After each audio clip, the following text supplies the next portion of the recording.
Take a move in the ring. You can hit me with the words you fling. All right, what's happening, everybody? It's Nick Askren. This is South China Morning Post, SCMP MMA post-fight. Got a very, very special guest today, Mr. Anthony Showtime Pettis. What's up, sir?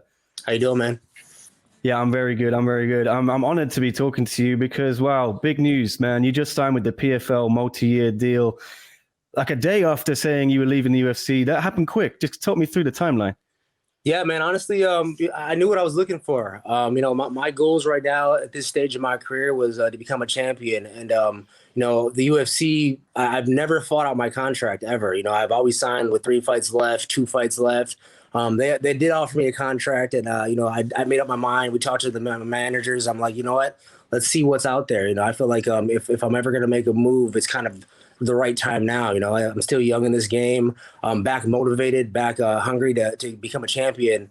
And the deal the PFL offered me, man, was very fair, very, very fair. And also the opportunity to become a champion in 12 months. I mean, that's exactly what I was looking for. Something that's like the format they put out. So if I would have went to another organization, I would have had to fight my way up. Not saying it couldn't have been done in a year, but I love the format that these guys put out. Also, they're on ESPN, so it doesn't really change, my audience. My audience can be able to see my fights the same exact way, and it just really made sense, as far as the deal they offered. Yeah, I mean, when you announced that, when I heard it, we were talking on our live show last night, and I think a lot of people were saying Bellator. It makes sense. Your brother's there. Your agents, first-round manager, have sent a few guys there lately. Did they come into the conversation, into the picture for you? You know what? Like I said, PFL came in with a strong offer. It was I knew what I was looking for, and they hit it on the money. And it was it was up to me, hey, do I want to go into contract battles and stuff like that? And where I'm at, in my career, I'm like, you know what, let's try something new. I mean, their whole format's a totally different concept, and I think it's awesome. I believe in it. The season, I think the average fan can get behind it, because even myself, I'm a huge MMA fan. I've been watching it my whole life. And participating in my whole life. It gets a little confusing with all these names out there. So many guys to watch, so many events, so many different places and rankings on how the title shot works. Whereas this is a clear, easy way to understand, there's 10 guys fighting. There's two fights in the preseason, 1 fight in the playoffs, and then a championship fight, all taking place in 12 months. And there's no elbows. So, that was another thing that took me into this, realm. I'm trying to, have this career longevity. I'm not saying I wasn't good at elbows, but it kind of wasn't really a big part of my game. So it didn't affect my, it won't affect my preparation as much. But I like the format.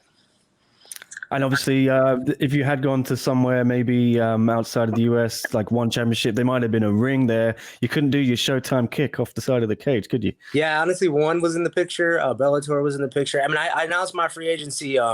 What we did is right after the fight, we already requested that we were going to get out of our contract. And everybody at the UFC, I love them guys, man. I grew up under them lights, and I have great relationships with Dana and Hunter and Sean. Sean Shelby gave me my chance, in the WEC. So me and Sean have mad history together.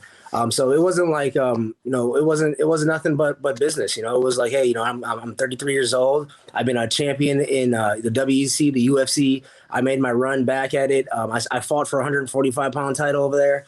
There's not much more to do, honestly, besides, finish up my career. And I'm like, hey, you know what?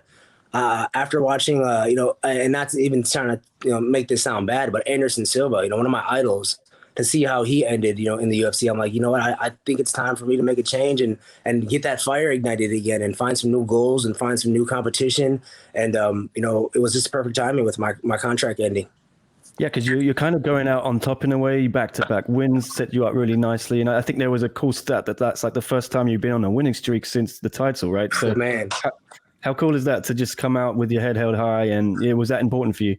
It's very important because, the thing I was talking about this in my interviews after my fight.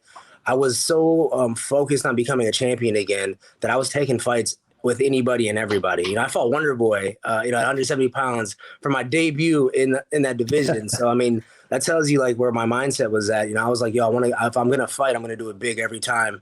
And that was kind of my downfall. In my last, couple fights, I was taking the big fights, and mentally I wasn't there. I wasn't ready. Physically, I definitely did all the work, but if it all doesn't match up, where it's the physical, the mental, that life outside of the octagon, and you're fighting the best in the world, you're kind of just taking a gamble. And that's what I was doing. And I took a step back, after my fight in January. I met with a sports psychologist that the UFC provided. Great guy. I'm going to continue working with him. But he kind of changed my paradigm a little bit, like thinking about my career and where I want to be at and how am I getting there. We started with the end in mind, and the end goal is to become a champion. And whether it was with the UFC or a new organization, I had to slow it down. I couldn't be jumping into the next big fight, next big name, because that's like I said, you're just gambling with that. Well, yeah, you do have a big name, WEC and UFC titles hanging on the wall. Are you expecting to have a target on your back when you step into that PFL cage? I think I always do, man. I think everybody who fights me is the best version of themselves because they know what a win against me does. It boosts their career. I mean, you see guys that Dustin Poirier, for example, win against me. He's one of the. I'm not taking nothing away. He's an amazing athlete, but guys come and they fight me. They're their 100% best selves.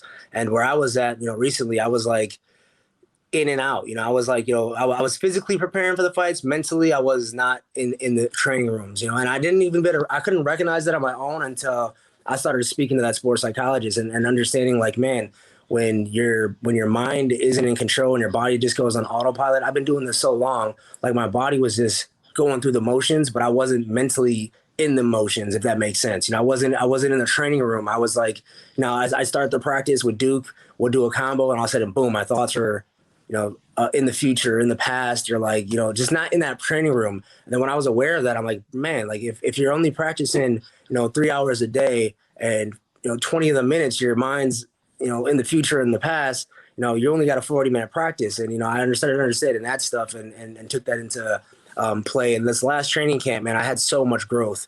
Training with Robert Drysdale, training with the Njokuanchi brothers out in Vegas. I felt like I was on a plateau for a little bit, but after that, this last training camp, man, the sky's the limit, honestly. Yeah. Do you feel like you've got plenty of years left in you? Is this going to be your last run? Do you expect to retire with the PFL? How long are we going to see you around? Definitely not retiring anytime soon, man. I'm 33 years old. I think today was probably one of the best days of my life. Signing this new deal, thinking about the future with not animosity or no regret of stuff I did in my past, but just a brand new, fresh start. A new organization. I'm going to be kind of the face of this thing. I like to think of that. Like I'm going to be one of the biggest names that are signed with the PFL, and I kind of get to carry that flag like I did for the WEC. I ended the WEC with the Showtime kick. And then I jumped into the UFC, and I'd carried that WEC flag where now the PFL is, kind of counting on me to make this thing go mainstream and bigger than it already is. They have some great deals with ESPN, Rory McDonald's over there. I mean, Fabricio Verdum just signed. So, I mean, they got some talent coming over, but I still feel like I'm going to be able to carry that flag and bring this whole organization to a new level. Yeah, PFL has been making big moves, snatching up some huge names. Like you said, Fabricio Verdum, Clarissa Shields going to be there. You got anyone else you'd like to see join up? Anyone you can think of who might be a good fit? Man, I like to go over there and make my name first. Let me go jump off the cage a couple times and knock some people out and carry that flag strong, and I'm taking pride in that, honestly. Like after I got off the phone meeting with the PFL, and that's what another big thing that was a reason why I was like, hey, you know what? There's no reason for negotiation. They approached me with a partnership. It wasn't like, oh, you're under contract. This is what we want you to do. They asked me like, what is your vision? What are your goals? Like, what do you see yourself bringing to this partnership? Not like, all right, this is your fight contract. This is how many times a year you're going to fight. And these are your numbers. It was a great conversation. And I think, like I said, the ESPN stage is kind of where I want to stay at. And they're right on there.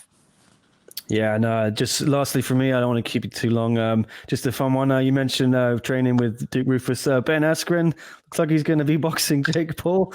You spoken to Ben about this? Are you up for helping him out with this or what? Man, that's funny. We literally were just texting today. He was actually the one that told me ONE FC was, interested in doing some talking and seeing what kind of, numbers we can come together with. And then I immediately asked him, I'm like, bro, are you boxing? And he's like, he's like, why wouldn't I? He made some good, some good points, but I definitely offered my assistance. I'm like, I love to box, and that's something I will do before the end of my career. I will have a boxing fight, and I will have some kind of a go in the ring. And to see him get this opportunity, man, it's amazing. He's like one of them guys that's had a bad luck in the UFC, a little bad run with Masvidal and Maya. But I mean, for him to go out there and box against one of the biggest YouTube stars and potentially be able to shut this guy up, I'm looking forward to it. Yeah, he said himself, maybe I haven't got the stand-up skills, but that doesn't matter. I'm a world-class athlete, and this guy's pretending to be an athlete. You agree with that? I agree with that, man. Ben's one of the best wrestlers. I mean, I've trained with Ben, and I've hit him with some crazy, some stuff, and he's one of the toughest dudes out there, bro. Like I was probably one of the biggest reasons why, or one of the biggest guys, trying to get him in the UFC, because I was like, man, this guy is world class. Like I was sparring with him on the daily, and we're not too far away from weight classes, but man, I knew what he could bring to the table. But if you take away the wrestling and you just give him gloves and put him on the hands, I think that's why Jake Paul's going for a guy like Ben. He's like, he probably he has the name, but he doesn't have the hands. But man, he's a world class athlete. All right. Well, look, April 2021 season. Just finally, what can everyone expect from Showtime Pettis? Everything that they always expect, man. When I get in the octagon, even my opponents, they don't know what's coming at them. It's hard to train for me. And now that I have this new fire, this new motivation, I'm looking to put on a show, man, every time I go out there. All right. It's been a pleasure. I can't wait to see you, Anthony Showtime Pettis, in the PFL. It's 2021 season. Bring it on, man. I can't wait. I'm excited, man. It's going to be a fun year. All right, man. Cheers for doing this. Thank you so much. Thank you, bro. Have a good one. Thank you. You too. Hey guys, Sasha Platnikoff here, letting you know to tune in to SCMP Post Fight for all your weekly martial arts news.